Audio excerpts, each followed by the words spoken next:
Ito ang Lagatok Sarap episode. Kung saan nga ang may masarap, pinipilahan at dinarayo ay dapat nating mapuntahan. Kung magawi kayo sa Goa, Camarines Sur, punta lang kayo sa left side ng Goa Terminal sa Barangay Concepcion Grande. At dito ang makikita ang napakadaming stall na nagtitinda ng iba't ibang klase ng pagkain na talaga namang napakamura na at napakasarap pa. Dito makikita ang palaging pinipilahan na sisig queen ng Goa, Camarines Sur. Barangay yan. May yung boyfriend yan. Wala nga daw. Oo. Tuloy.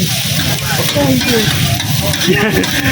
Siya itinaguri ang sisig queen ng Goa, Camarines Sur. Talaga namang pinipilahan at nauubos ang paninda ni sisig queen. Ayon sa kanya, araw-araw nauubos ang kanyang sisig. 100 to 120 ang presyo ng sisig. Na talaga namang masasabi kong napakasulit. Presyong pangmasa at presyong pangkaibigan.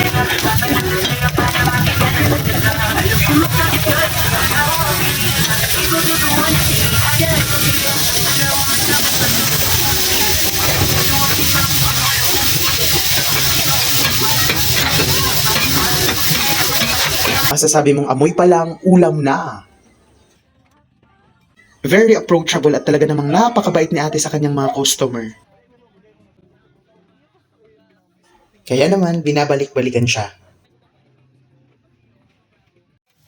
Ayan na nga, habang linuluto ni Ate Erlinda ang para sa order ko, sinamantala ko nang magpa-picture kay Ate Erlinda at sa kanyang sisig stall.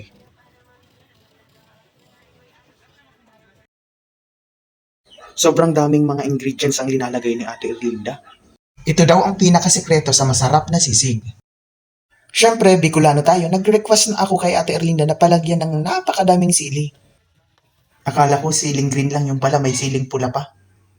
Mukhang mapapasubo ako nito sa anghang. Pero masarap at sulit.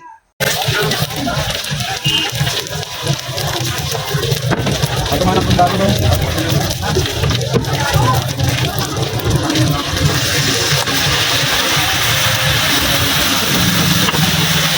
At overload sa mayonnaise ang linalagay ni ate.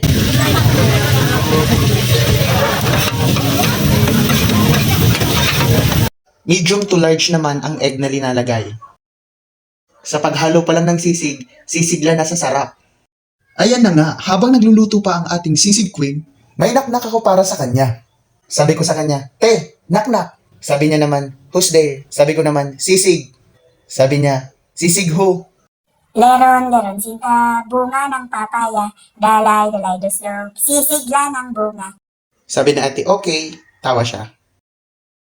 Yan na nga, akala ko tapos na, pero may mga linalagay pa si ate. Talaga namang nakaka-overwhelm kasi in just 100 pesos, sulit na sulit.